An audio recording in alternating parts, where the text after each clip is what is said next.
আসসালামু আলাইকুম, কেমন আছো সবাই? কেমন দিলা পরীক্ষা?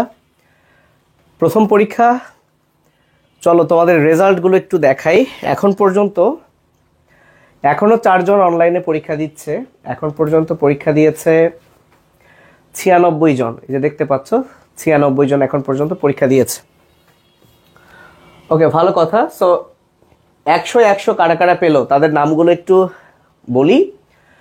আবিদ হাসান সায়েম 100-তে 100, আইনুন নাহার দিবা 100-তে 100 মানে 10-এ 10। এছাড়া আর কে পেয়েছে? চয়ন পেয়েছে 10-এ 10, কংগ্রাচুলেশনস। ফাতিমা পেয়েছে 10-এ 10।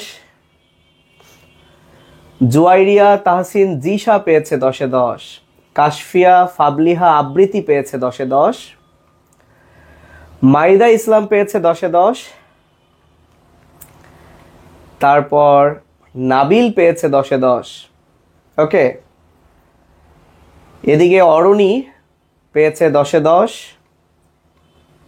রুহুল আমিন 0 কেন বুঝলাম না, কোনো সমস্যা কিনা আমাকে একটু জানাবা।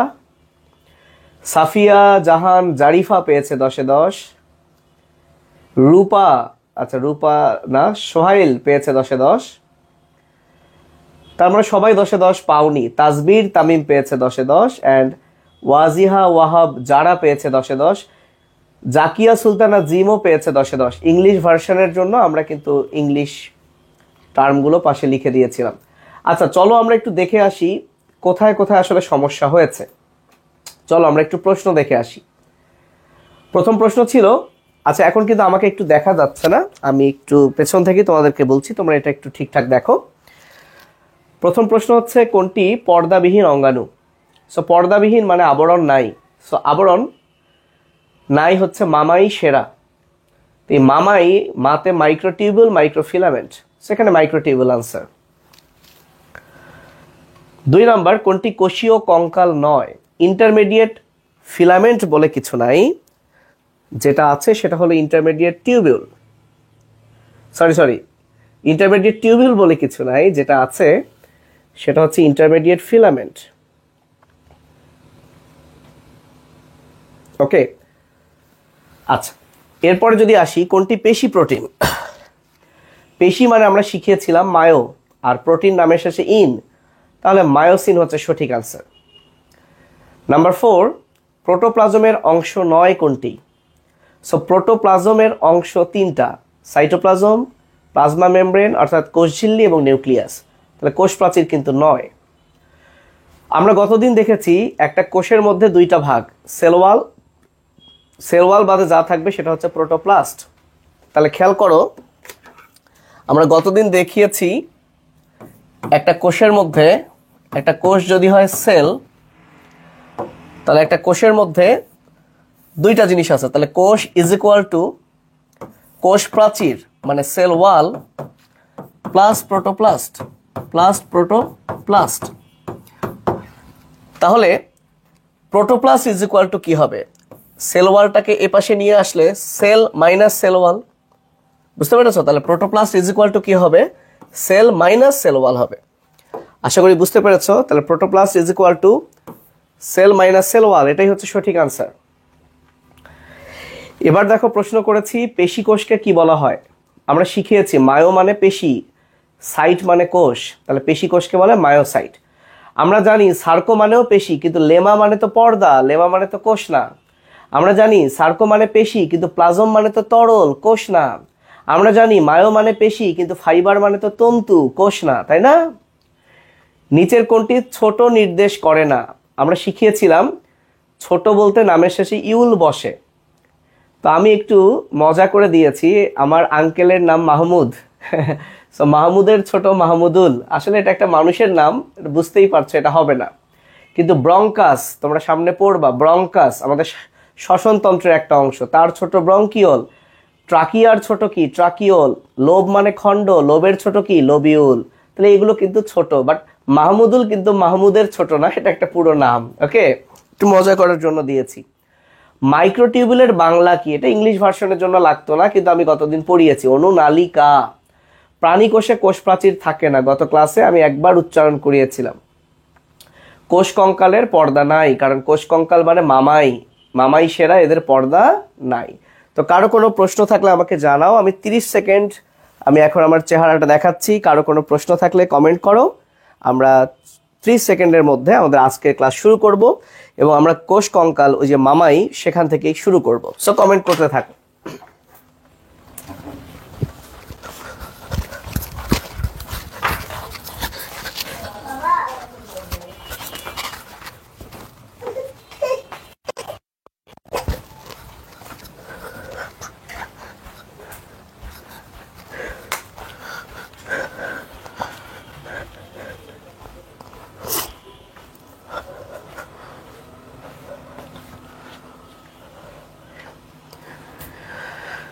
ওকে, রুম্পা জিয়াদ আইডি থেকে বলেছে এক্সাম কি যে কোনো সময় দেওয়া যাবে কি না? এক্স্যাক্টলি, আজকে থেকে 26 সালের জুলাই মাস পর্যন্ত আপনি যে কোনো সময় এক্সাম দিতে পারবেন, কিন্তু যারা একদম যথাযথ সময় এক্সাম শুরু করবে তাদের নাম আমরা এভাবে ঘোষণা করব। ওকে, হ্যাঁ তাসবির, গত ক্লাসে যেখান থেকে আটকে গেছিল সেখান থেকে আমরা পড়াবো। জি, কোষ কঙ্কাল থেকে আমরা পড়াবো ইনশাআল্লাহ। আচ্ছা, তোমরা যারা সালাম দিয়েছো ওয়ালাইকুম আসসালাম। কারো কোনো সমস্যা আছে? তোমরা বুঝেছো? তোমরা প্রশ্নের ব্যাপারগুলো কি বুঝেছো? যদি বুঝে থাকো তো চলো বিসমিল্লাহ, আমরা আজকে সেকেন্ড ক্লাস শুরু করি। ওকে, তাহলে আমরা 3টা কলাম করব এবং আজকে আমি তোমাদেরকে তোমাদের যে বইটা সেই বইটাও কিন্তু দেখাবো। এই যে এটা তোমার হচ্ছে পাঠ্য বই, আমরা কতটুকু পড়লাম তোমার মেইন বইও দেখাবো, আবার আমি তো লেকচার শিট দিব যাতে এখানকার কোনো লাইন বাদ না যায়। আমরা প্রত্যেকটা ওয়ার্ড ধরে ধরে পড়াশোনা করব, ঠিক আছে? শুরু করি। আচ্ছা, গত ক্লাসে আমরা পড়েছিলাম কোষ কঙ্কাল। সো আমরা একটু কোষ কঙ্কালের নামগুলো আর একবার কষ্ট করে লিখবো। তাহলে আমরা 3টা হেডলাইন দিই, একটা হচ্ছে কোষ কঙ্কাল, 3টা না 2টা দিই, আর এক পাশে লিখি প্রোটিন। ঠিক আছে, আমরা এবার এরকম করে ফেলি। আচ্ছা, গত ক্লাসে 3টা কোষ কঙ্কাল পড়েছিলাম। একটার নাম কি? মাইক্রো টিউবিউল, ঠিক আছে? ওকে, এটা একটা কোষ কঙ্কাল। আরেকটার নাম কি ছিল? ইংলিশ ভার্সন আমি ইংলিশে লিখছি না, কারণ গতদিন এটা আমি ইংলিশ লিখেছি, তোমরা আশা করি বুঝতে পারছো। আরেকটা হচ্ছে মাইক্রোফিলামেন্ট এবং আরেকটা হলো ইন্টারমিডিয়েট ফিলামেন্ট। তাহলে কখনো যদি 1 মার্কে প্রশ্ন আসে, কি প্রশ্ন আসতে পারে 1 মার্কে? যে কোষ কঙ্কাল কাকে বলে, হোয়াট ইজ সাইটোস্কেলেটন? তাহলে তুমি আনসার করবা মাইক্রোটিউবুল, মাইক্রোফিলামেন্ট এবং ইন্টারমিডিয়েট ফিলামেন্ট, এদেরকে একত্রে বলে কোষ কঙ্কাল। অর্থাৎ এই 3টাকে একসাথে কি বলে? কোষ কঙ্কাল। এখন দ্বিতীয় একটা প্রশ্ন পরীক্ষায় আসতে পারে, কি সেটা? সেটা হলো কোষ কঙ্কাল কি দ্বারা গঠিত, অর্থাৎ কম্পোজিশন, কোষ কঙ্কালের উপাদান কি দ্বারা কোষ কঙ্কাল গঠিত। উত্তর হলো, পরীক্ষায় যদি এরকম প্রশ্ন এসেই যায় তাহলে উত্তর হলো কোষ কঙ্কাল প্রোটিন দ্বারা গঠিত। কি দ্বারা গঠিত? প্রোটিন দ্বারা গঠিত। এখন কি প্রোটিন দ্বারা গঠিত? কোষ কঙ্কাল কি প্রোটিন দ্বারা গঠিত? আমি এটাকে একটু ওকে, যাতে একটু হলো আমাকে দেখতে পারো।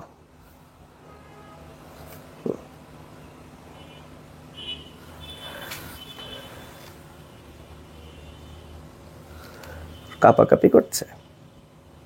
ওকে, এখন একটু একটু আমাকেও দেখতে পাবা। তাহলে কি প্রোটিন দ্বারা গঠিত? আমরা গত ক্লাসে শিখেছি নামের শেষে ইন মানে প্রোটিন। তাহলে এই যে টিউবিউল, আমি যদি এখানে টিউবিউল কথাটা লিখি, টিউবিউল, তাহলে এই টিউবিউলের শেষে যদি আমি ইন লাগিয়ে দিই তাহলে প্রোটিনটার নাম হবে টিউবিউলিন। অর্থাৎ তোমাকে যদি কেউ প্রশ্ন করে যে বলো তো মাইক্রোটিউবিউল কোন প্রোটিন দ্বারা তৈরি, তুমি আনসার করবা মাইক্রোটিউবিউল টিউবিউলিন প্রোটিন দ্বারা তৈরি। বুঝতে পেরেছো? তার মানে এটা এই টিউবিউলিন প্রোটিন দ্বারা তৈরি। সেটা আমরা কিভাবে মনে রাখবো? এর নাম তো টিউবিউল, তাহলে এর শেষে ইন লাগিয়ে নাম কি হয়ে গেল? টিউবিউলিন। বুঝতে পেরেছ? টিউবিউলিন হয়ে গেল। আচ্ছা, লিপিকা রয় আইডি থেকে বলেছে কোষ প্রাচীর কোষ ঝিল্লির মধ্যে পার্থক্য কি? একটু ধৈর্য ধরবেন, এটা আমাদের পরের লেকচারে আমরা শিখবো। হ্যাঁ, সব কিছুই শিখবো, ধীরে ধীরে আসছি। হ্যাঁ, আগে তো আমি জানিয়েছি আমার নাম কি, আমার বাপের নাম কি, চাচার নাম কি, দেন আমার বাপ কি করে আসবো। ওকে, আগে নামগুলো আমরা শুনেছি, সব শিখবো ইনশাল্লাহ। এবার আসি মাইক্রোফিলামেন্ট। তাহলে মাইক্রোফিলামেন্টের প্রোটিনের নাম কি? মনে হচ্ছে তাহলে ফিলামেন্টের শেষে ইন লাগালে কি হবে? ফিলামেন্টিন। কিন্তু না, এরকম কোনো ফিলামেন্টিন বলে প্রোটিন নাই। এইটার প্রোটিনের নাম হচ্ছে অ্যাক্টিন ও মায়োসিন। দুটার নামই ইন আছে, এটা একটু তোমাকে মনে রাখতে হবে, অ্যাক্টিন ও মায়োসিন। এবং একটা জিনিস আমরা বুঝতে পারছি, মায়ো মানে পেশি, তার মানে পেশির প্রোটিন মাইক্রোফিলামেন্টে আছে। পেশির প্রোটিন মাইক্রোফিলামেন্টে আছে। এটা দিয়ে আমরা বুঝতে পারছি যে মানুষের পেশি যে কাজ করে, কোষের ভেতর মাইক্রোফিলামেন্টও সেই কাজ করে। পেশি কি করে? চলাচলে হেল্প করে। একটা কোষের মধ্যে যে বিভিন্ন অঙ্গাণু আছে, অর্গানেলস আছে, তাদেরকে এক জায়গা থেকে আরেক জায়গা মুভমেন্ট, চলাচলে হেল্প করে হচ্ছে মাইক্রোফিলামেন্ট। বাট এত কিছু তোমাদের না বইয়ে লেখা নাই। তোমাদের বইয়ে কি লেখা আছে আমি দেখাচ্ছি। তাহলে মাইক্রোফিলামেন্ট কি দ্বারা তৈরি? অ্যাক্টিন ও মায়োসিন দ্বারা তৈরি। বুঝতে পেরেছ? ওকে। হাসান আলী বলেছে পিডিএফ ওপেন হয় না। আচ্ছা, তোমাদেরকে একটু রিকোয়েস্ট করছি, অনেকেরই পিডিএফ ওপেন হয়েছে ম্যাক্সিমাম, তো যার হয় না তোমরা একটু ওকে হেল্প করো। তো আমি অলরেডি বলেছি যে পিডিএফ ডাউনলোডার যেটা রিডার ওপেন করলেই হয়, তোমরা একটু হেল্প করো, কারো কাছ থেকে একটু বন্ধু বানিয়ে নিয়ে নিও, ঠিক আছে? আচ্ছা, এবার আসো ইন্টারমিডিয়েট ফিলামেন্ট কি দ্বারা গঠিত? এটাও কিছু প্রোটিন দ্বারা গঠিত, বাট এই প্রোটিনগুলোর নাম তোমার কোথায় নাই? তোমার এসএসসির বইয়ে নাই। তুমি যদি পড়তে চাও, এটা ইন্টারমিডিয়েটের বইয়ে আছে। যেহেতু তুমি আজ হোক কাল হোক ইনশাল্লাহ ইন্টারমিডিয়েটে উঠবা, তাহলে তুমি মনে রাখতে পারো ইন্টারমিডিয়েটের প্রোটিন হচ্ছে, ধরো ইন্টারে উঠবা তুমি কিছুদিন পর, তাহলে ইন্টারে একজন পড়াশোনা করে, ইন্টারে যে পড়ে তার নাম হচ্ছে কেলানি ভাই। এভাবে মনে রাখতে পারো। কিভাবে মনে রাখতে পারো? ইন্টারে পড়ে কেলানি ভাই, ইন্টারে পড়ে কেলানি ভাই। অর্থাৎ ইন্টারমিডিয়েট ফিলামেন্ট এই 4টা প্রোটিন দ্বারা গঠিত। আমি আবারও বলছি, এই 4টা প্রোটিন তোমাদের কিন্তু পিডিএফ এ দেওয়া আছে, পাশে লেখা আছে এইচএসসি, না পড়লেও চলবে। বাট কেউ যদি এগিয়ে রাখতে চাও, যেহেতু তোমাদের খুব অল্প পড়া ক্লাস 10-এ, তাহলে পড়ে ফেলতে পারো। সো কেলানি ভাইতে কি হয় আমি একটু লিখে ফেলি। কেতে হচ্ছে কেরাটিন, বাংলায় এরকম কেরাটিন। লাতে হচ্ছে ল্যামিন, লাতে কি? ল্যামিন। যারা বাংলা ভার্সন তারা বাংলা লিখবা, ইংলিশ ভার্সন ইংলিশ লিখবা। এনতে হচ্ছে নিউরোফিলামেন্ট, এনতে কি? নিউরোফিলামেন্ট, নিউরোফিলামেন্ট। ওকে। এবং ভাইতে হচ্ছে ভাইমেন্টিন, ভাইমেন্টিন। আবার ভাই মেন্টাল বইল না, ভাইমেন্টিন। ওকে, লেখা বুঝতে না পারলে আমাকে প্রশ্ন করবে। আচ্ছা, তাহমিনা আক্তার আইডি থেকে বলেছে অ্যাক্টিনের বাংলা কি? অ্যাক্টিন শব্দটার অর্থ হচ্ছে লম্বা লম্বা, অর্থাৎ যে প্রোটিনগুলো একটু লম্বা লম্বা তাদেরকে বলা হয় অ্যাক্টিন। এটার বাংলা লাগবে না, ঠিক আছে? অ্যাক্টিনের বাংলা আপনি অ্যাক্টিনেই মনে রাখবেন। ওকে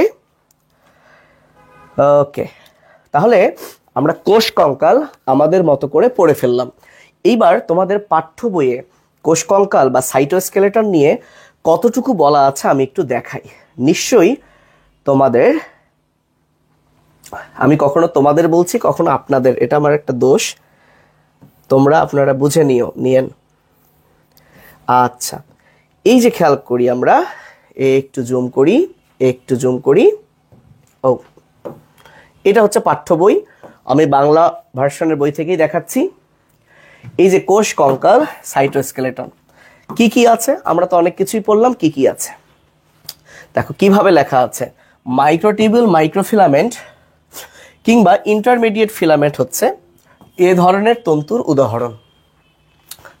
কোন ধরনের তন্তু? এই যে কোষ কঙ্কাল, প্রোটিন দিয়ে বিভিন্ন তন্তু। কি কি তন্তু? এই যে টিউবিউলিন, অ্যাক্টিন, মায়োসিন। তাহলে একটা জিনিস দেখছো, কোষ কঙ্কাল কি দিয়ে গঠিত? অ্যাক্টিন, মায়োসিন, টিউবিউলিন বলেছে, কিন্তু আমরা আরো না স্পেসিফিক ভাবে বললাম টিউবিলিন দিয়ে গঠিত, মাইক্রোফিলামেন্ট অ্যাক্টিন মায়োসিন দিয়ে গঠিত, আর ইন্টারমিডিয়েট কি দিয়ে গঠিত। তার মানে কি আমরা পড়া আরো সুন্দর করে পড়লাম, তাহলে তোমাদের টুকুও হলো, কিন্তু আমরা আরো বিস্তারিত জানলাম, আমরা ইন্টারমিডিয়েটও একটু এগিয়ে থাকলাম। বুঝতে পেরেছো? এটাই হচ্ছে ব্যাপার। আচ্ছা, তারপরে কি বলছে? বলছে কোষ ঝিল্লি অতিক্রম করে, অর্থাৎ এটা যদি একটা কোষ হয়, এটা নিউক্লিয়াস, এটা সাইটোপ্লাজম, এই জায়গায় তো আছে সাইটোস্কেলেটন, এই জায়গায় তো আছে সাইটোস্কেলেটন, এই জায়গায় তো আছে সাইটোস্কেলেটন। তো বলা হয়েছে তুমি যদি কোষঝিল্লি অতিক্রম করে কোষের ভেতর ঢোকো, কোষঝিল্লি অতিক্রম করে ধরো এটাকে চিরে ফেলে তুমি যদি কোষের ভেতর ঢুকে যাও, তাহলে তুমি প্রথমেই কাকে দেখতে পাবা? এই কোষ কঙ্কালকে দেখতে পাবা। ঠিক আছে? এবং সেটি লম্বা, মোটা, চিকন মিলিয়ে অসংখ্য তন্তু দিয়ে জালের মতো ছড়িয়ে ছিটিয়ে আছে এই কোষঝিল্লি আর নিউক্লিয়াসের চারদিকে। এবং যেটা তোমাদের পাঠ্য বইয়ে ভুল আছে সেটা একটু ভালো করে খেয়াল করো। ভুলটা কোথায়? দেখো লেখা আছে কোষ কঙ্কাল ভেতর থেকে কোষটাকে ধরে রাখে। কোষ কঙ্কাল কি করে? ভেতর থেকে কোষটাকে ধরে রাখে। হ্যাঁ, ভুল নাই, আগের বইয়ে কিন্তু ভুল ছিল, এটা বাহির ছিল। তাহলে কোষ কঙ্কাল কি করে? যেহেতু ভেতরে আছে, তাহলে ভেতর থেকেই কোষটাকে ধরে রাখে। Very good. তাহলে এখন তোমরা আমাকে বলো, আমি খাতায় লিখিয়েছি কিন্তু আমি আমার স্টাইলে সাজিয়ে লিখেছি, বইয়ের এটুকুর মধ্যে তোমার কারো কোনো প্রবলেম আছে কিনা? যদি থাকেও আমাকে জানাও, আর না থাকলে মামাই তো পড়া হয়ে গেছে, এখন আমরা পড়বো সেরা, অর্থাৎ সেন্ট্রোজোম এবং রাইবোজোম। সেন্ট্রোজোম, রাইবোজোম এই দুইটা পড়লে আমাদের ঝিল্লিবিহীন অর্থাৎ মেমব্রেন লেস যে অর্গানেলি সেগুলো পড়া হয়ে যাবে। সো তোমরা কমেন্ট করে আমাকে একটু জানিয়ে দাও। আচ্ছা, ফারহানা তানিয়া আইডি থেকে বলেছে এটা কি ক্লাস 10-25 বই? একটা জিনিস বলে রাখি, আপনারা একটা জিনিস মাথায় রাখবেন, 9 আর 10 সেম বই। 9-10 কোনো আলাদা বই না। 9 বাচ্চাও যে বই, 10 বাচ্চাও সেম বই। ঠিক আছে? একই বই, আলাদা কোনো বই নাই, সেম বই। সব ওকে, একটু অন্তত ওকে জানাই যে হ্যাঁ ওকে, সেন্ট্রিও মানে কোষ কঙ্কাল ওকে, সাইটোস্কেলেটন ওকে, এটাতে আমরা পণ্ডিত হয়ে গেছি, একটু জানাই কোষ কঙ্কাল ওকে কিনা, জাস্ট ওকে লিখি। আর যদি না হয় তাহলে আমাকে একটু জানিয়ে দাও যে কোথায় সমস্যা। যদি হয়ে যায় তাহলে আমরা এখন পড়বো মামাই সেরা, এই যে আমরা এখন পড়বো সেন্ট্রোজোম, এইটা আমরা একটু পড়বো, আমরা এইটা একটু পড়বো।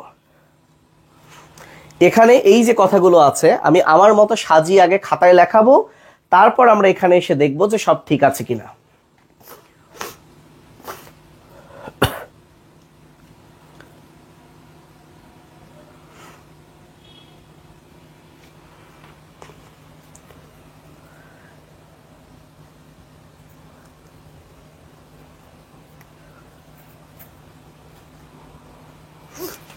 আচ্ছা, ভেরি গুড, সবাই বলেছে ওকে, আমি খুশি হলাম।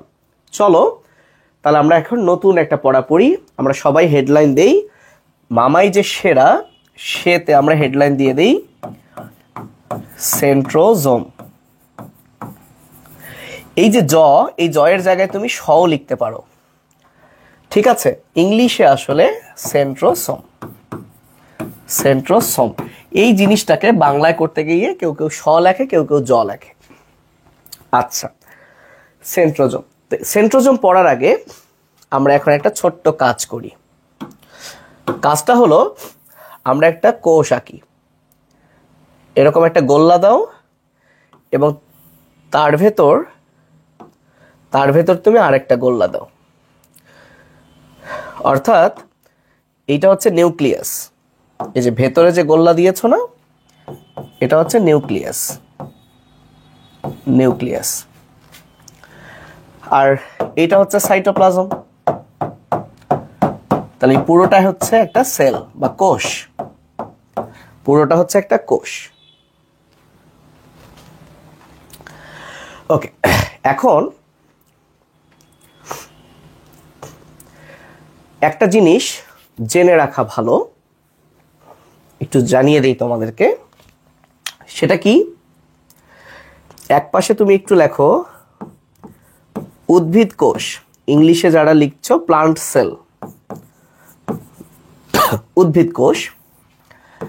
আর এক পাশে তুমি লেখো অ্যানিমেল সেল বা প্রাণী কোষ, ইংলিশটা আমি আর লিখছি না। একটা জিনিস তুমি চিন্তা করো, আমাদের বর্জ্য মানে ওয়েস্ট প্রোডাক্ট, সহজ কথা মুতু, এছাড়া আরো অনেক কিছু আছে। এগুলো নিঃসরণ করার জন্য না জায়গা আছে, রাস্তা আছে, তাই না? আমরা প্রস্রাবের মাধ্যমে আমাদের ম্যাক্সিমাম বর্জ্য বের করে দিই। কিন্তু গাছ কি মুতু করে? মানে গাছের কি এরকম কোনো ব্যবস্থা আছে? নাই। গাছ পাতার মাধ্যমে কিছু কার্বন ডাইঅক্সাইড ত্যাগ করে, কিন্তু গাছের যে নাইট্রোজেন জাতীয় বর্জ্য সেটা কিন্তু ত্যাগ করার কোনো রাস্তা নাই। তাহলে কি হয়? একটা গাছ, সেটাও তো একটা কোষ দিয়ে গঠিত। গাছে যখন বর্জ্যটা তৈরি হয় কোষের মধ্যে, তখন এই বর্জ্যটাকে ধরে রাখার জন্য উদ্ভিদ কোষে কোষ গহ্বর আছে, যেটাকে আমরা বলি ভ্যাকুওল, ইংরেজিতে বলি ভ্যাকুওল। এখন লেখার দরকার নেই, জাস্ট শোনো। তো দেখো, প্রাণী কোষের বর্জ্য কিন্তু কোষের মধ্যে জমবে না, কারণ এই বর্জ্য, এই ওয়েস্টগুলা প্রথমে ব্লাড থেকে কিডনিতে যাবে, আমাদের বৃক্কে যাবে, সেখান থেকে মূত্র তৈরি হবে, মূত্রের মাধ্যমে এই বর্জ্য বেরিয়ে যাবে। কিন্তু প্লান্ট সেল, উদ্ভিদের বেলায় হয় কি জানো, বর্জ্যগুলা কোষের মধ্যেই জমতে থাকে।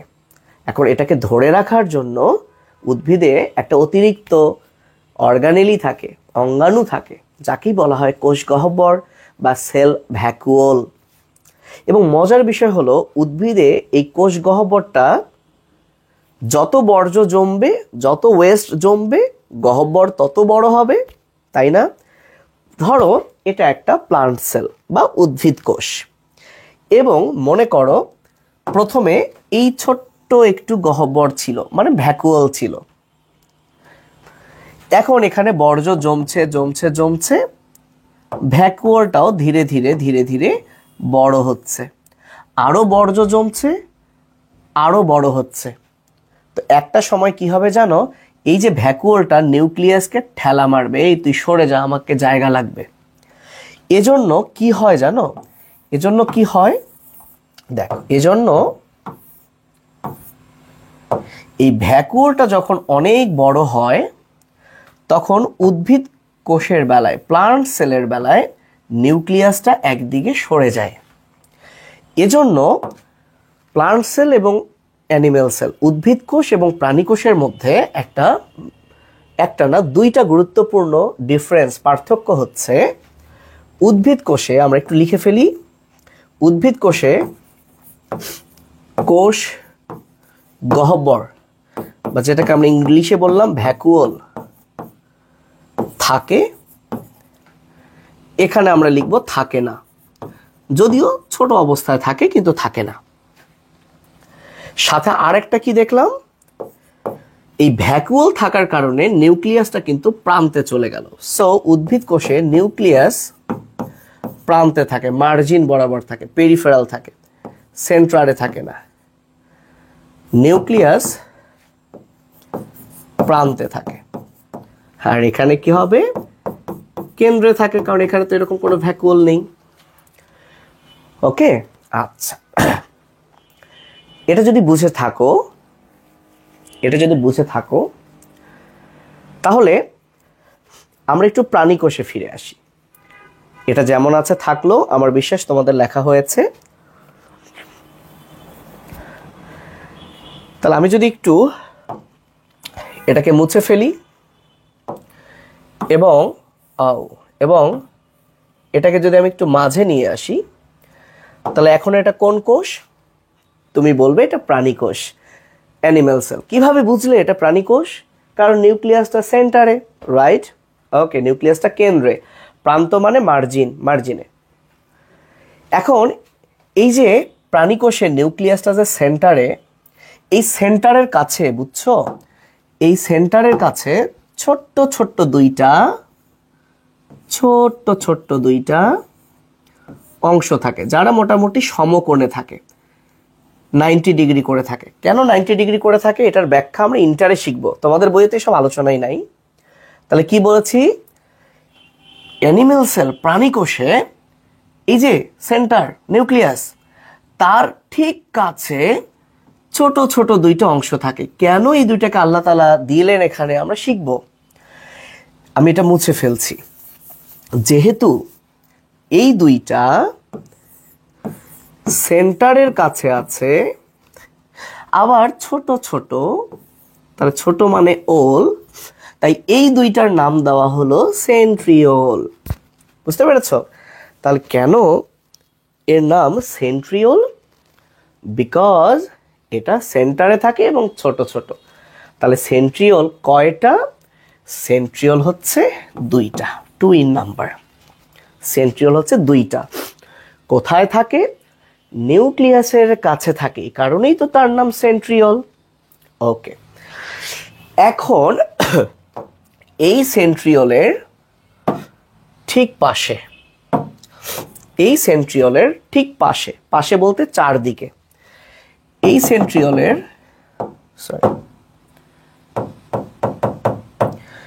ঠিক চারদিকে কিছু তরল থাকে। এই সেন্ট্রিওলের ঠিক চারদিকে কিছু তরল থাকে, ওদেরকে আসলে প্রোটেকশন দেওয়ার জন্য কুশন হিসেবে কাজ করে। কুশন, কুশন তো বোঝো, মনে করো এগুলো গ্লাসের জিনিসপত্র, সেগুলো যাতে নষ্ট না হয়, কারণ এরা অনেক গুরুত্বপূর্ণ, এরা নষ্ট হলে ঝামেলা। তাহলে কি নাম হবে বলতো? যেহেতু এই জিনিসগুলো সেন্ট্রিওলের চারপাশে, তাহলে সেন্ট্রিওল প্লাস তার চারপাশে। আচ্ছা, চারপাশে কি গোল করে আছে না? আছে। গত ক্লাসে আমরা পড়েছিলাম স্ফিয়ার মানে হচ্ছে গোল, স্ফিয়ার মানে হচ্ছে গোল। তো কার চারপাশে গোল করে আছে? এই সেন্ট্রিওলের চারপাশে। যেহেতু সেন্ট্রিওলের চারপাশে গোল করে আছে, তাই এই সেন্ট্রিওলের চারপাশের এই তরলগুলোকে বলা হয় সেন্ট্রোস্ফিয়ার। এগুলো মূলত তরল, লিকুইড। এগুলো মূলত তরল বা লিকুইড। তাহলে দেখো তো আমরা কি পেলাম? আমরা প্রথমে দুটো সেন্ট্রিওল পেলাম। রিমেম্বার, একটা পুরো কোষের মধ্যে জাস্ট 2টা সেন্ট্রিওলই থাকে, এর বেশি কিন্তু না, দুটোই থাকে। আর সেন্ট্রিওলের চারপাশে যে তরল অংশ গোল করে থাকলো, স্ফিয়ার, তার নাম হলো সেন্ট্রোস্ফিয়ার। কি নাম হলো বলো তো? সেন্ট্রোস্ফিয়ার। এখন এই যে পুরো অংশটা, এই যে পুরো অংশটা, পুরো অংশ মানে কি? আচ্ছা আমি বোঝাই। পুরো অংশ মানে কি? পুরো অংশ মানে বোঝাচ্ছে সেন্ট্রিওল প্লাস সেন্ট্রোস্ফিয়ার, মানে এই 2টা প্লাস এই পুরো অংশটা, এটাকেই একসাথে বলা হয় সেন্ট্রোজোম। ওকে, তাহলে সেন্ট্রোজোম মানে আসলে কি? সেন্ট্রোজোম মানে হলো 2টি সেন্ট্রিওল এবং এর চারপাশের তরল, সেন্ট্রোস্ফিয়ার। তাহলে centrosome is equal two centriole plus centrosphere. তার মানে আমি যদি বলি সেন্ট্রিওল মানে কি, তাহলে সেন্ট্রোজোম মাইনাস সেন্ট্রোস্ফিয়ার, মানে সেন্ট্রোজোম থেকে সেন্ট্রোস্ফিয়ার বাদ দিলেই যা হয় তাই সেন্ট্রিওল। এতটুকু বুঝছো কিনা? সেন্ট্রোজোম কি, সেন্ট্রিওল কি, সেন্ট্রোস্ফিয়ার কি, এতটুকু বুঝছো কিনা তুমি আমাকে জানাবা। এবার লিখবা বুঝছি, ওকে লিখবা না, বুঝছি লিখবা, অথবা বি লিখবা। যদি বুঝে থাকো আমাকে একটু জানাও, তারপর আমরা বই পড়বো। হ্যাঁ, বই পড়বো।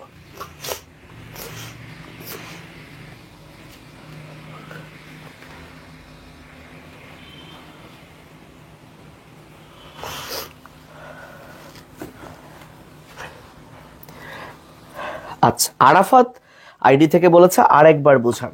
আরাফাত, এই পুরো জিনিস, এই 2টা জিনিসকে বলে সেন্ট্রিওল, তার চারপাশের অংশটাকে বলে সেন্ট্রোস্ফিয়ার, আর এই পুরো জিনিসটার নাম সেন্ট্রোজোম। এটাই ভাইয়া, আর কিছু না।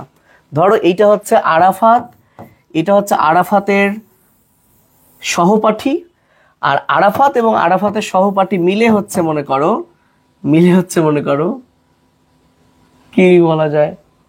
আচ্ছা ধরো এটা আরাফাত, এটা হচ্ছে আরাফাত ও স্ফিয়ার, তাহলে আরাফাত এবং আরাফাত স্ফিয়ার মিলে হচ্ছে আরাফাত ও সোম। ব্যাপারটা এরকম। আরাফাত খুবই ইজি ব্যাপার। পুরো এটা সেন্ট্রিওল, তার চারপাশে সেন্ট্রোস্ফিয়ার, আর এদেরকে একসাথে বলে সেন্ট্রোজোম। খুব ইজি ব্যাপার, খুব ইজি ব্যাপার। ওকে, তো চলো আমরা তোমাদের মেইন বই দেখে আসি। ঠিক আছে, মেইন বইটা দেখে আসি। আচ্ছা দেখি তো, তাহলে প্রথমে দেখো এইটা বুঝছো কিনা। এই পুরো ছবিটা সেন্ট্রোজোম, যার মধ্যে এই 2টা হচ্ছে সেন্ট্রিওল, আর তার চারদিকে এই গোল অংশটা হচ্ছে সেন্ট্রোস্ফিয়ার। ছবি বুঝলা কিনা?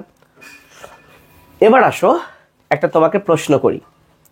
প্রশ্ন হচ্ছে, পারলে খুশি হব, অন্তত যে আগে আনসার করবে তার নামটা ধরে ডাকবো, তাকে কংগ্রাচুলেশনস দিব।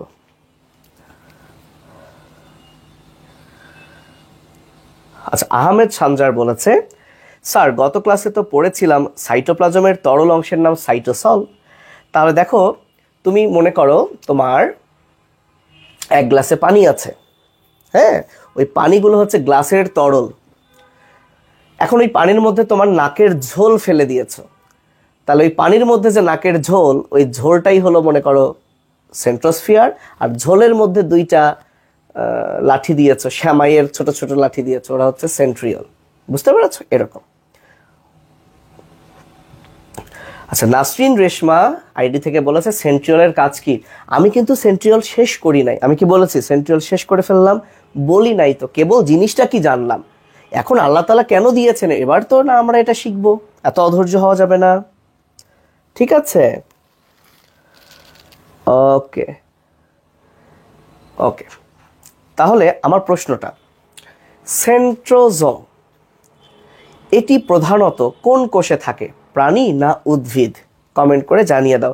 যে আগে বলবে আমি খুব খুশি হব, তার নামটা ধরে ডাকবো, তাকে একটা দোয়া দিয়ে দিব। দেখি তো কে আগে বলে, দেখি তো কে আগে বলে।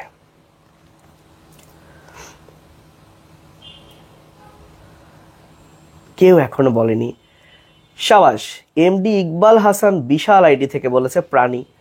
দেন মুখতার রাফিদ বলেছে প্রাণী। ক্লাস নিচ্ছি। আকিফ বলেছে প্রাণী। সাজিয়া বলেছে প্রাণী। কংগ্রাচুলেশনস। আরো অনেকেই বলেছে, শাহনওয়াজ, শামসুন্নাহার আইডি, হালিমাতুস সাদিয়া, রাইফ। মাসুদা ভুল করেছে উদ্ভিদ কোষে। কেন মাসুদা ভুল করলো? মাসুদাকে এটাকে আমি শেখাই। মাসুদা, এটা একদম কমন সেন্স। সেটা হলো, এর নামটাই তো দেওয়া হয়েছে সেন্ট্রিওল, বিকজ সে সেন্টারের কাছে থাকে, মানে নিউক্লিয়াসের কাছে থাকে। এখন বলো তো কোন কোষে, কোন সেলে নিউক্লিয়াস সেন্টারে থাকে? প্রাণী কোষে। এখন প্রাণী কোষে যেহেতু নিউক্লিয়াস সেন্টারে থাকে, আর নিউক্লিয়াসের কাছেই থাকতে হবে সেন্ট্রিওল, তার মানে সেন্ট্রিওল মূলত প্রাণী কোষেই থাকে। উদ্ভিদে তো এটা মার্জিনের দিকে থাকে, সেন্টারে থাকেই না। সেন্ট্রিওলকে অলওয়েজ থাকতে হবে নিউক্লিয়াসের কাছে, আর নিউক্লিয়াস যার সেন্টারে থাকে তাহলে সেই কোষেই মূলত সেন্ট্রিওল বেশি থাকবে বা সেন্ট্রোজোম বেশি থাকবে, প্রাণী কোষে থাকবে। এখন আমরা বুঝতে পারবো কেন আল্লাহ তাআলা নিউক্লিয়াসের কাছেই এই সেন্ট্রিওলকে রেখেছে। তার আগে আমরা কতটুকু পড়লাম একটু বইটা দেখে আসি। দেখি তো কি কি পড়লাম। তাহলে এই যে পড়লাম, এটি প্রাণী কোষের বৈশিষ্ট্য। কেন প্রাণী কোষে? বুঝবো।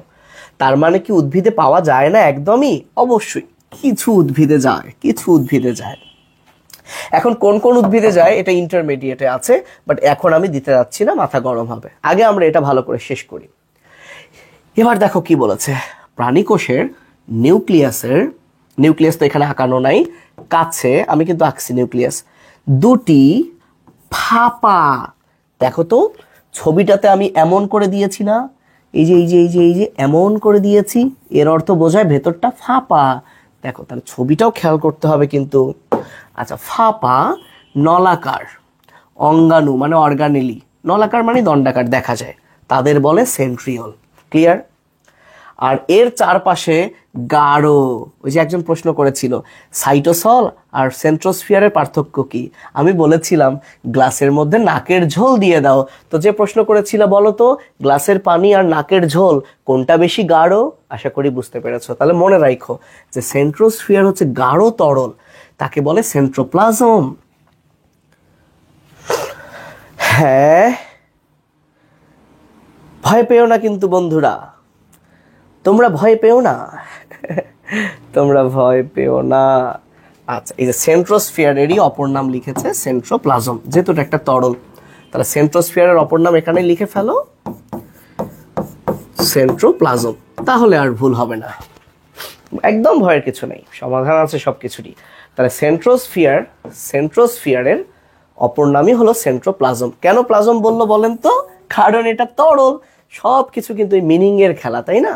এই জন্য মিনিং গুলো বুঝলে তুমি সব কিছু বুঝতে পারবা। ওকে, আচ্ছা তারপরে যাই। এবার কি বলেছে, এবং সেন্ট্রোপ্লাজম সহ, অর্থাৎ এই যে সেন্ট্রোপ্লাজম সহ সেন্ট্রিওলকে, এই যে সেন্ট্রিওলকে পুরোটাকে বলে সেন্ট্রোজোম। এইবার এইটুকু জায়গায় সেন্ট্রিওলের কাজ দেওয়া আছে। তো প্রথমে একটা কথা বলেছে সেন্ট্রোজোম, আচ্ছা যেটুকু আমরা এখনো পড়াইনি, তাহলে আমরা এইটুকু পড়াইছি, এইটুকুর মধ্যে কারো কোনো প্রশ্ন থাকার কথা না, তাই আমি কাউকে জিজ্ঞেস করছি না যে বুঝছেন কিনা, না বুঝলে আমাকে জানাবেন, বুঝে নেই। এখন এর কাজ আমরা দেখব, আগে কাজটা রিডিং পড়ি, তারপর আমি একটা ভিডিও দেখাবো, বুঝতে পারবো ইনশাল্লাহ। কি বলেছে, সেন্ট্রোজোমের মধ্যে থাকা এই যে সেন্ট্রিওল, এই দুইটা, তারা কোষ বিভাজন মানে সেল ডিভিশন, সেল কিন্তু ডিভাইড হয়, ভাগ হয়, হয়ে একটা থেকে দুইটা হয়, দুইটা থেকে চারটা হয়। তো কোষ বিভাজনের সময় অ্যাস্টার রে তৈরি করে। তাহলে এই যে এমন একটা কথা বলে ফেললো, তোমাদেরকে একটা ব্যাপার দেখাই, ভয় পেও না, দেখো 2 নম্বর অধ্যায় শেষ, দেখো তো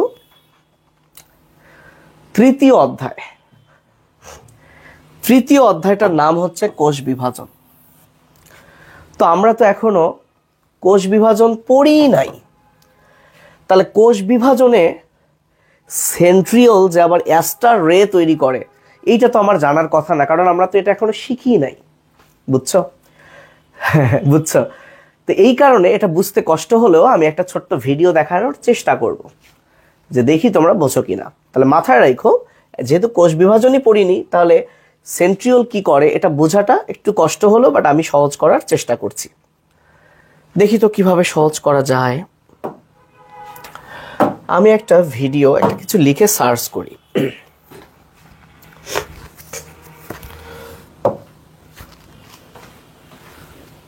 ওকে, আমি একটু সার্চ করি, কি সার্চ করা যায়। Centriole forming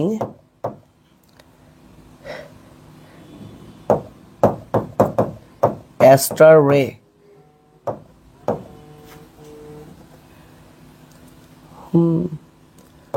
animation video. কোনো কি ভিডিও আসে?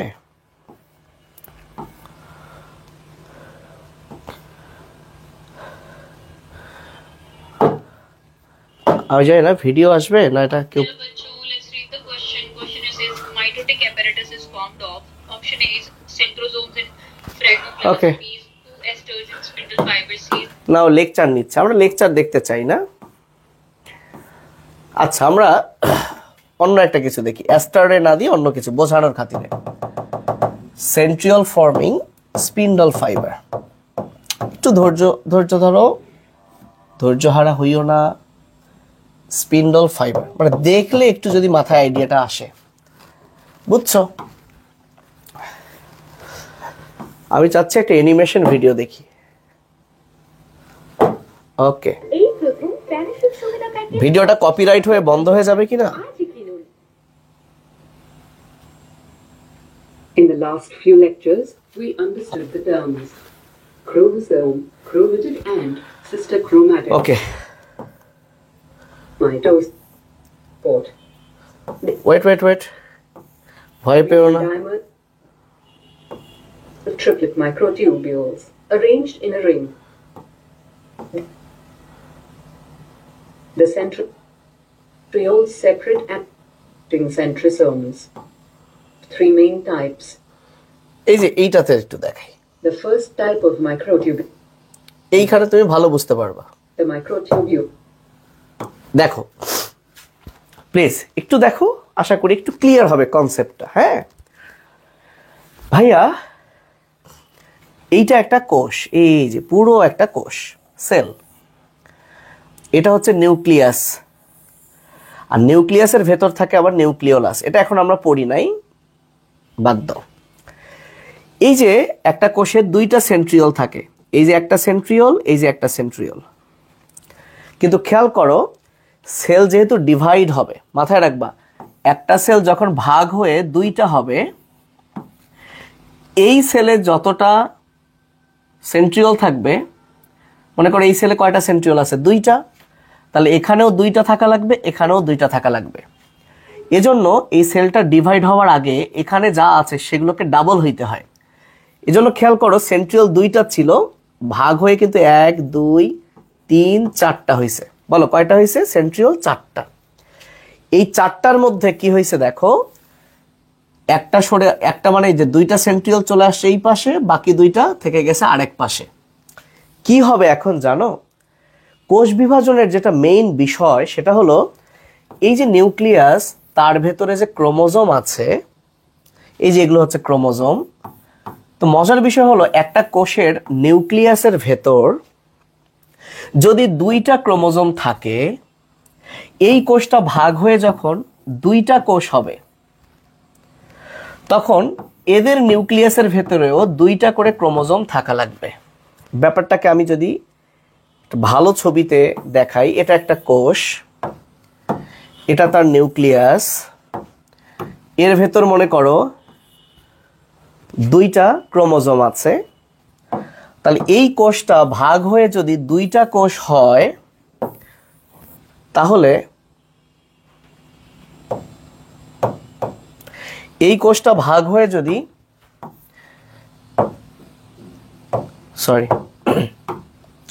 এই কোষটা ভাগ হয়ে যদি 2টা কোষ হয়, তাহলে এই 2টা কোষও হুবহু কি হবে? এই 2টা কোষও হুবহু সেম হবে। আমি আবারও বলছি, কোষ বিভাজন মানে, সেল ডিভিশন মানে একটা সেল ভাগ হয়ে যখন 2টা হবে, এই 2টা দেখতে হুবহু এর মতো হবে। তার মানে এখানে যদি 2টা ক্রোমোজোম থাকে, সেই 2টা ক্রোমোজোম ভেঙে 4টা হবে। 4টার মধ্যে 2টা চলে যাবে একটা কোষে, বাকি 2টা চলে যাবে আরেকটা কোষে। এটা আমরা কোষ বিভাজনে শিখব। এখন এই যে ক্রোমোজোম 2টা, তাদেরকে যে ভেঙে 4টা করতে হবে, সেইটা কিভাবে হবে জানো? এইবার ছবিটা একটু যদি দেখো, তোমাদের আঁকার দরকার নেই। এই যে ক্রোমোজোম ভেঙে যে 4টা হবে, সেটা কিভাবে হবে? আমরা যদি ভিডিওটাকে আরেকটু বর্ধিত করে দেই, এই জায়গায় খেয়াল করো। ওয়েট, এই যে খেয়াল করো, সবাই খেয়াল করো। এই যে এই জায়গায় ছিল সেন্ট্রিওল, ওই যে 4টা সেন্ট্রিওল না, এখানে 2টা চলে গেল, এখানে 2টা। এই সেন্ট্রিওল গুলো থেকে দেখো এরকম একটা তন্তু তৈরি হয়েছে, এগুলোকে বলে স্পিন্ডল তন্তু। দেখছো? এই তন্তুগুলো করবে কি জানো? এই তন্তুগুলো ক্রোমোজোমকে ধইরা টাইনা 2 ভাগ করে ফেলবে। মনে করো এখানে ক্রোমোজোম আছে কয়টা? একটা 2টা, কিন্তু হওয়া লাগবে 4টা, ভেঙে 4টা। তো 4টা হতে গেলে তাদেরকে আলাদা করতে হবে না? তাদেরকে আলাদা করবে স্পিন্ডল তন্তু, স্পিন্ডল ফাইবার। আর এই স্পিন্ডল ফাইবার গুলোই তৈরি করছে কে? সেন্ট্রিওল। বলো কে তৈরি করছে? সেন্ট্রিওল। আর এইখানে সেন্ট্রিওল আছে, দেখানো হয় নাই।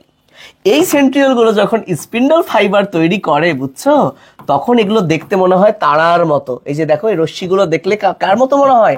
তারার মতো। তাই এটাকে বলা হয় অ্যাস্টার রে। বলো এটাকে কি বলে? অ্যাস্টার রে। তাহলে স্পিন্ডল তন্তুর মেইন ফাংশন হচ্ছে সে ক্রোমোজোমকে 2 ভাগ করে 2 দিকে নিয়ে যাবে। এটাই তার মেইন ফাংশন, এটাই তার মেইন কাজ। বুঝতে পেরেছো? এই যে দেখো সেন্ট্রিওল এর আলাদা হলো, এর মেইন কাজ হচ্ছে সেখান থেকে স্পিন্ডল তন্তু গিয়ে ক্রোমোজোমের সাথে 2 পাশ থেকে যুক্ত হবে, হয়ে এটাকে আলাদা করে টেনে 2 দিকে নিয়ে যাবে। এবং যখন এই স্পিন্ডল তন্তুগুলা ফর্ম হবে, তখন এটাকে দেখতে তারার মতো লাগবে। এই বিষয়টার নামই অ্যাস্টার রে। তারপরে যদি কারো বুঝতে একটু কষ্ট হয়, হতেই পারে, তাহলে আমরা সেল ডিভিশন পড়ার সময় এগুলো কিন্তু একদম ক্লিয়ার হয়ে যাব। তাহলে এখন এই ব্যাপারটা আমরা মাথায় রাখি যে কোনো এরকম তন্তুর মতো জিনিস তৈরি করে হচ্ছে সেন্ট্রিওল। তাহলে সেন্ট্রিওলের ফাংশন হচ্ছে এরকম তন্তুর মতো জিনিস তৈরি করে। তাহলে স্পিন্ডল তন্তু বা স্পিন্ডল ফাইবার তৈরি করে, অ্যাস্টার রে তৈরি করে। আর তোমরা শুক্রাণু যদি নাম শুনে থাকো, শুক্রাণুর যে ফ্লাজেলা, এই ফ্লাজেলাটাও তৈরি করে হচ্ছে সেন্ট্রিওল। তাহলে সেন্ট্রিওলের 3টা কাজ আমরা খুব ভালো করে এভাবে মনে রাখতে পারি। আমরা যদি একটু বইটার দিকে তাকাই, দেখো আমরা খাতায় লিখবো, কিন্তু যদি একটু বইটার দিকে তাকাই,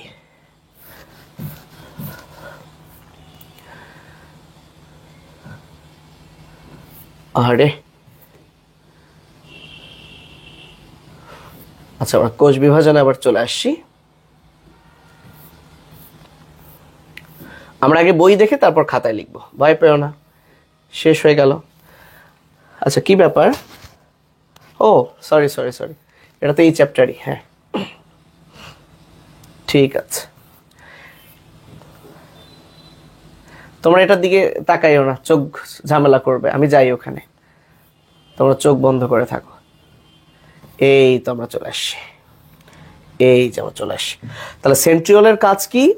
কোষ বিভাজনের সময় অ্যাস্টার রে তৈরি করে।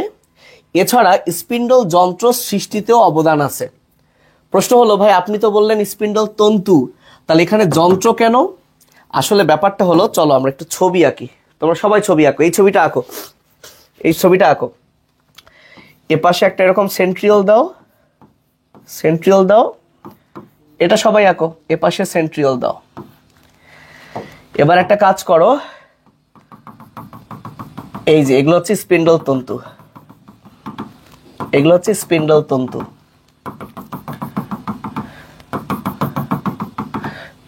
কিছু তন্তু এদিকেও চলে যায়, কিছু তন্তু এদিকেও চলে যায়। আচ্ছা, এবং এই তন্তুগুলোর সাথে কে যুক্ত থাকে? ক্রোমোজোম।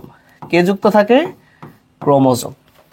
আচ্ছা, এই যে এখান থেকে শুরু করে এই পুরোটা হলো একটা তন্তু, এখান থেকে শুরু করে এই পুরোটা একটা তন্তু, আর সবগুলো তন্তু মিলে এই পুরো জিনিসটার নাম স্পিন্ডল যন্ত্র। তাহলে আমি যদি একটু চিত্র লিখি, এটা পুরো হচ্ছে স্পিন্ডল যন্ত্র। ইংলিশে কি হবে? ইংলিশে হবে স্পিন্ডল অ্যাপারেটাস। অ্যাপারেটাস। এর মধ্যে এই জিনিসগুলো হচ্ছে অ্যাস্টার রে, অ্যাস্টার রে, আর শুধুমাত্র এই জিনিসগুলো হচ্ছে স্পিন্ডল তন্তু, ইংলিশে স্পিন্ডল ফাইবার, স্পিন্ডল ফাইবার। তাহলে আশা করি বুঝছো, এই সেন্ট্রিওল থেকে অ্যাস্টার রে তৈরি হয়, পাশাপাশি স্পিন্ডল যন্ত্র সৃষ্টি হয়। আর এই যন্ত্রটার মেইন কাজ হলো ক্রোমোজোমকে সেপারেট করে নিয়ে যাওয়া। কিভাবে নিয়ে যাবে সেটা সেল ডিভিশন, কোষ বিভাজন চ্যাপ্টারে দেখব। তোমরা এই ছবিটা আঁকো, তাহলে এরা যে স্পিন্ডল যন্ত্র বানায়, অ্যাস্টার রে বানায়, তাহলে তোমার কিন্তু মনে থাকবে। সাথে আরেকটা জিনিস মনে রাখবা, শুক্রাণুর ফ্লাজেলা তৈরি করে, শুক্রাণুর ফ্লাজেলা তৈরি করে।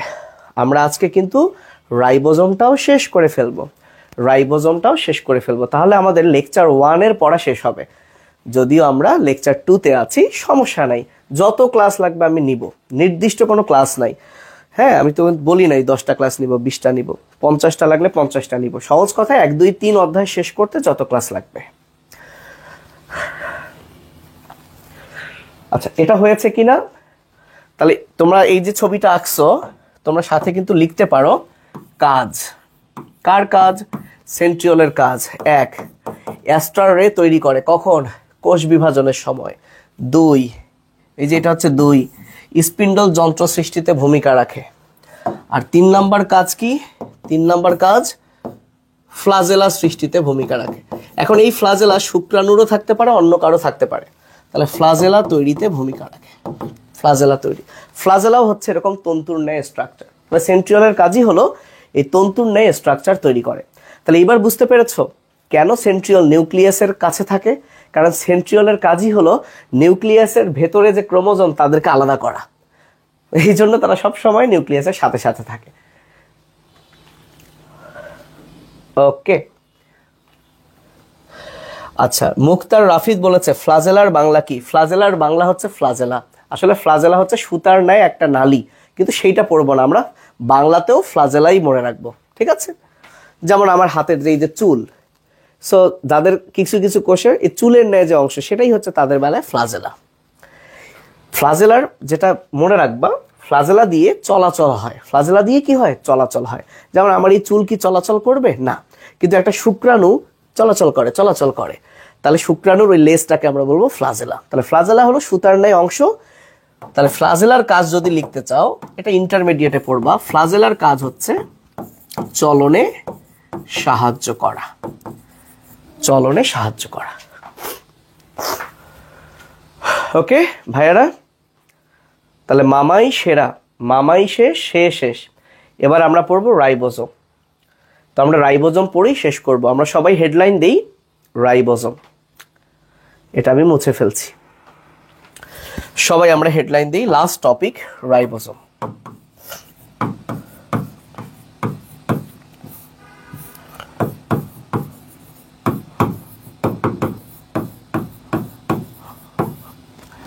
আচ্ছা, প্রথম একটা কথা একদম মাথায় গেঁথে রাখো, রাইবোজোমের কাজ কি করে। রাইবোজোম তোমরা নিশ্চয়ই প্রোটিন নাম শুনেছ। প্রোটিন, আমরা 6 ধরনের খাবার খাই, এর মধ্যে আমাদের দেহ গঠন করে কে? প্রোটিন। এবং আমাদের দেহের প্রায় ম্যাক্সিমামই কি? প্রোটিন। এই যে আমার শরীরের যা দেখছো, চুল, ত্বক, যা দেখছো সব প্রোটিন। এই প্রোটিন তৈরি হয় আমাদের কোষের যে অঙ্গাণুতে, যে অর্গানেলিতে, তার নামই রাইবোজোম। তাহলে রাইবোজোমের একটাই কাজ, মারাত্মক কাজ, সেটা হলো প্রোটিন সিনথেসিস, প্রোটিন তৈরি। ইংলিশে আমরা যেটাকে বলবো প্রোটিন সিনথেসিস। তাহলে সিনথেসিস মানে তৈরি করা।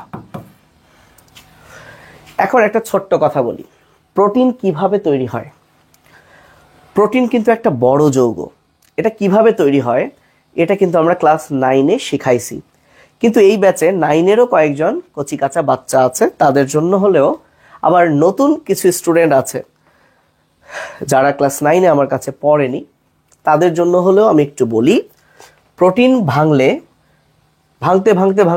সর্বশেষ যা পাবো তাকে বলে অ্যামাইনো অ্যাসিড বা অ্যামিনো অ্যাসিড। জেনে রাখো যে একটা অ্যামিনো অ্যাসিড বা অ্যামাইনো অ্যাসিড, এক একজন এক একটা উচ্চারণ করে।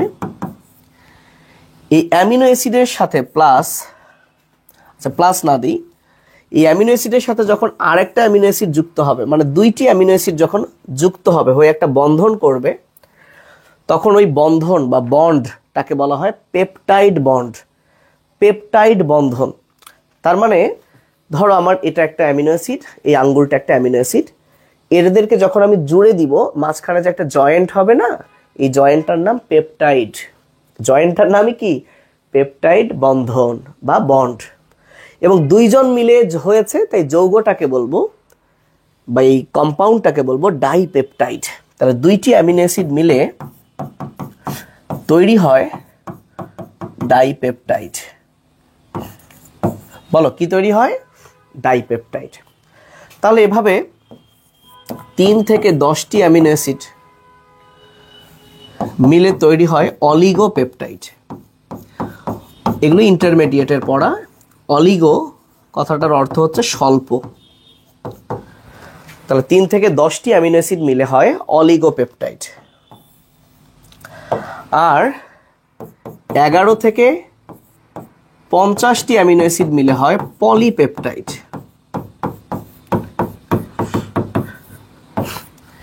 এবং এরকম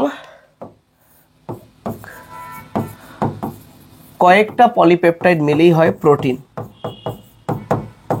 কয়েকটা বলা ঠিক হলো না, এরকম 1 থেকে 4টি পলিপেপটাইড চেইন। তাহলে পলিপেপটাইড কিন্তু একটা চেইনের মতো। মনে করো অ্যামিনো অ্যাসিড যদি একটা মালা হয়, মালা বললাম কেন, পুঁতি হয়, পুঁতির মালা, পুঁতি, তাহলে এরকম 50টা পুঁতি একসাথে করলে একটা মালার ন্যায় হবে। তাহলে পলিপেপটাইড কিন্তু একটা চেইনের মতো। এরকম একটা চেইনকেও আমরা প্রোটিন বলতে পারি, 2টাকেও প্রোটিন বলতে পারি, 4টা মিলেও একটা প্রোটিন বলতে পারি। তার মানে প্রোটিনটা আসলে একটা পলিপেপটাইড জাতীয় যৌগ। বুঝছো? মনে রাখো, তাহলে প্রোটিন কি যৌগ? পলিপেপটাইড জাতীয় একটা যৌগ। তার মানে তুমি যদি 11 থেকে 50টা অ্যামিনো অ্যাসিড জুড়ে দাও, তাহলে তুমি একটা পলিপেপটাইড চেইন পাবা। এখানে কয়টা আছে? 1 2 3 4 5 6 7 8 9 10 11। তাহলে এটার নাম পলিপেপটাইড চেইন। এখন এরকম একটা কিংবা 2টা কিংবা 3টা কিংবা 4টা চেইন একটা আরেকটার সাথে বন্ড করে একটা প্রোটিন ফরমেশন হবে।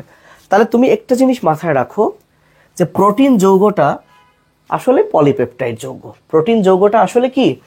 পলিপেপটাইড যৌগ। আর এই পলিপেপটাইড কিভাবে তৈরি হবে? পলিপেপটাইড তৈরি হবে অ্যামিনো অ্যাসিড একটার পর একটা যুক্ত হয়ে। এই যে একটা অ্যামিনো অ্যাসিডের পর আরেকটা যুক্ত হবে, তারপর আরেকটা, তারপর আরেকটা, এইটা কোথায় ঘটবে? এইটা ঘটবে যে জায়গায় তার নামই হলো রাইবোজোম।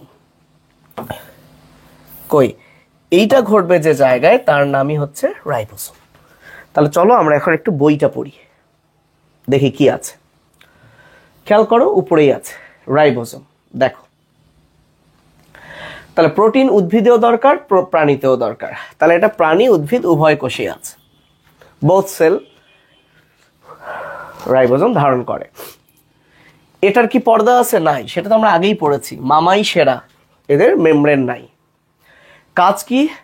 প্রোটিন সংশ্লেষণ। এই সংশ্লেষণ মানেই তৈরি করা। তাহলে এই যে তুমি তৈরি লিখছো না, তৈরির ইংলিশ কি? সিনথেসিস। আর সিনথেসিসের বাংলা কি? সংশ্লেষণ। যেমন তুমি ফটোসিনথেসিস নাম শুনেছ, ফটোসিনথেসিস সালোক সংশ্লেষণ। তাহলে সিনথেসিসের বাংলা কি? সংশ্লেষণ। আর সংশ্লেষণ মানে কি? সংশ্লেষণ মানে হচ্ছে তৈরি করা। তাহলে তৈরি করার একটা শুদ্ধ বাংলা হচ্ছে সংশ্লেষণ। তাহলে রাইবোজোম কি করে? লিখে ফেলো এটা। রাইবোজোম কি করে? হ্যাঁ, 4 থেকে আর হবে না, 4-এর বেশি আর হবে না। ফাইবার আর ফিলামেন্ট একই জিনিস, হ্যাঁ প্রায় একই জিনিস। ফাইবার মানেও তন্তু, ফিলামেন্ট মানেও তন্তু। আচ্ছা, এবার কি আছে দেখো,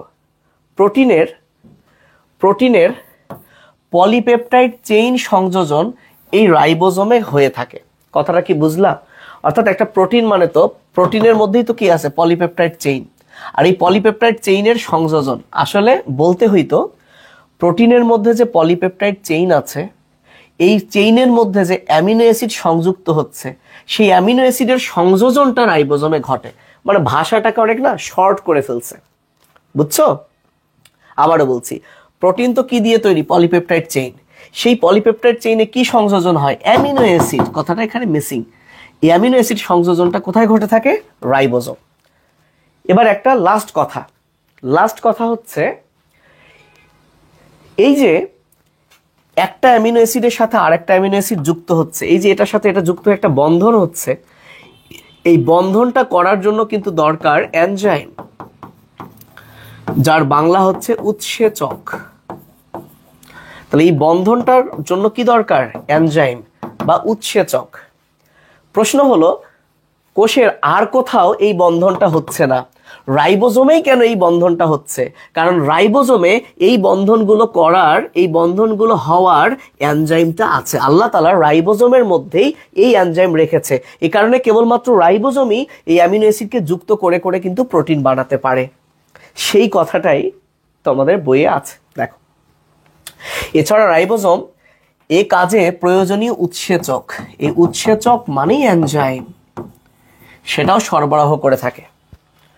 ও লেখাই আছে এনজাইম। আর উৎসেচক বা এনজাইমের কাজ কি? যে কোনো প্রাণ রাসায়নিক বিক্রিয়া, যে কোনো কেমিক্যাল রিয়াকশনের গতিটাকে কি করা? বাড়িয়ে দেওয়া। অর্থাৎ নর্মালি একটা কাজ হতে যে সময় লাগতো, এনজাইমের কারণে সেই কাজটা অনেক ফাস্ট হবে, দ্রুত হবে। তো এই হচ্ছে আমাদের আজকের পড়া।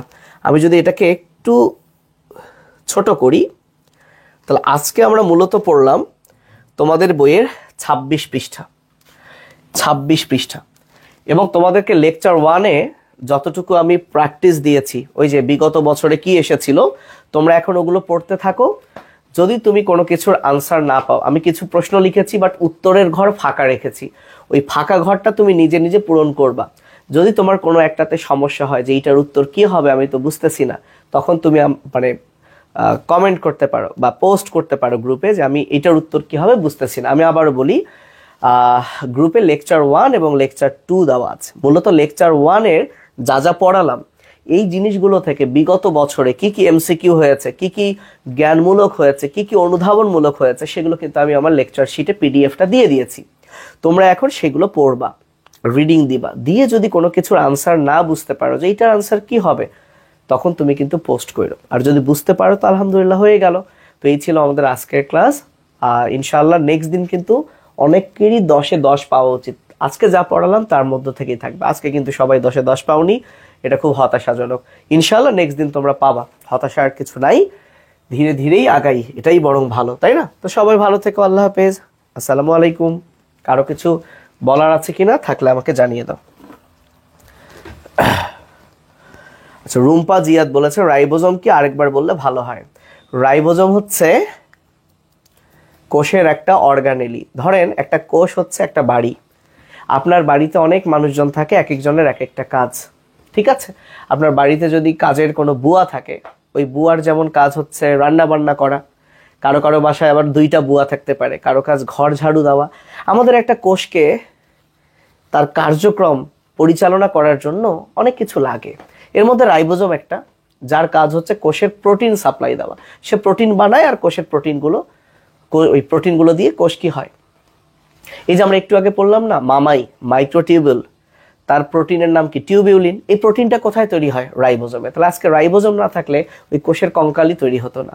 খুবই সিম্পল ব্যাপার। রাইবোজোম একটা কোষের পার্ট, অংশ, যার কাজ প্রোটিন তৈরি, ঠিক আছে? একটা বাসায় অনেক মানুষ থাকে, এক একজনের এক একটা কাজ, বা একটা প্রতিষ্ঠানে অনেক মানুষ থাকে, যেমন আমাদের কোচিংয়ে কেউ টাইপ করে, ওর কাজ টাইপ করা, টাইপ না করলে আবার পরীক্ষা দেওয়া যাবে না, আবার পরীক্ষাটা নেওয়ার জন্য কেউ গার্ড থাকে।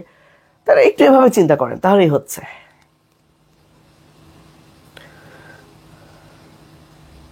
আচ্ছা, আপন কুণ্ডু বলেছে রাইবোজোমের বৃহৎ উপ-একক ক্ষুদ্র উপ-এককের মধ্যে কোন ধরনের রাইবোনিউক্লিক অ্যাসিড এবং প্রোটিনের মিথস্ক্রিয়া ঘটে এবং এই প্রক্রিয়া ট্রান্সলেশন শুরু করার জন্য কি কি উপাদান প্রয়োজন? আপন, রাইবোজোমের তো 2টা সাব ইউনিট, এটা ক্লাস 9-এর পাঠ্য বইয়ে ছিল, 10-এ নাই, তাই আমি পড়ালাম না।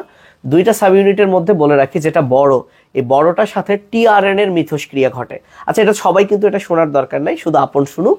আর যেটা ছোট, তার সাথে এমআরএনএর মিথস্ক্রিয়া ঘটে। বুঝতে পেরেছ? আর ট্রান্সলেশন শুরু করার জন্য তাহলে কি কি দরকার? রাইবোজোম দরকার, এমআরএনএ দরকার, টিআরএনএ দরকার, সাথে অ্যামিনো অ্যাসিড আর এনজাইম দরকার। উৎসেচক মানে হচ্ছে এনজাইম। এনজাইম হচ্ছে একটা প্রোটিন, এনজাইম নিজেও একটা প্রোটিন, মনে রাখবেন, এনজাইম নিজেও একটা কি প্রোটিন। আতিকুর রহমান, পিডিএফ চালু হচ্ছে না, কেউ যদি আতিকুর রহমানকে একটু হেল্প করতেন ভালো হইতো। তাহলে উৎসেচক মানেই এনজাইম। এনজাইম এক ধরনের প্রোটিন, যে কি করে, একটা বিক্রিয়াকে ত্বরান্বিত করে। মনে করো তোমার একটা ছোট বাচ্চা আছে, ওই বাচ্চাটা খাচ্ছে বা কিন্তু খাইতে পারছে না, তুমি আবার তাকে একটু হেল্প করলা খাইতে, এই যে তুমি এনজাইম হিসেবে কাজ করলা। বুঝতে পেরেছ? অর্থাৎ তুমি একটা কাজে হেল্প করলা। তো আমাদের কোষের মধ্যে যে বিক্রিয়াগুলো ঘটে, এই বিক্রিয়াগুলোকে ঘটানোর জন্য এনজাইম দায়ী। যেমন আমরা বায়োলজি অলিম্পিয়াড যখন করি, এই অলিম্পিয়াডে যে ভলান্টিয়ারগুলো থাকে তাকে আমরা বলি এনজাইম, কারণ তারা ওই কাজে সাহায্য করছে। আর কারো কোনো প্রশ্ন? আচ্ছা, একজন কোষ কঙ্কালের প্রথম লাইনটা বোঝে নাই। ও বাবা, কোষ কঙ্কালের আবার প্রথম লাইনটা কি? ভারী সমস্যা তো। একটা কোষের ঝিল্লি, হ্যাঁ, তোমাকে কোষের মধ্যে না ঢুকাইতে হবে। যে প্রশ্নটা করছো, তোমাকে আসলে কোষের মধ্যে ঢুকাইতে হবে, এছাড়া তুমি বুঝবা না। এটা যদি কোষ হয় তাহলে এটা ঝিল্লি, এই ঝিল্লি দিয়ে বলছে, এই ঝিল্লি দিয়ে তুমি যখন ভেতরে ঢুকবা তখন তোমার আগে কি দেখতে পাবা? কোষ কঙ্কাল দেখতে পাবা। অর্থাৎ কোষ যদি একটা বাড়ি হয়, তো দরজা দিয়ে যখন তোমাকে বাড়িতে ঢুকানো হবে, কারো বাসায় তুমি আগে কি দেখতে পাবা?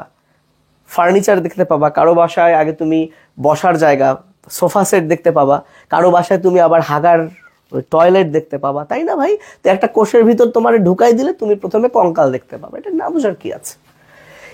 এবং এই কঙ্কালটা, এই যে যা দিয়ে গঠিত, এদের মধ্যে কেউ লম্বা, কেউ মোটা, কেউ চিকন, অনেকগুলো দড়ির মতো, এটা চারদিকে জালের মতো। এটা নিউক্লিয়াস, এটা ঝিল্লি, এই কঙ্কালগুলো এইভাবে জালের মতো ছড়ায় ছিটায় থাকে, সেটাই বলেছে। একদম না বোঝার কিচ্ছু নেই। আর কিছু? আচ্ছা, থ্যাংক ইউ সবাইকে, থ্যাংক ইউ, ভালো থাকবা, আল্লাহ হাফেজ, আসসালামু আলাইকুম।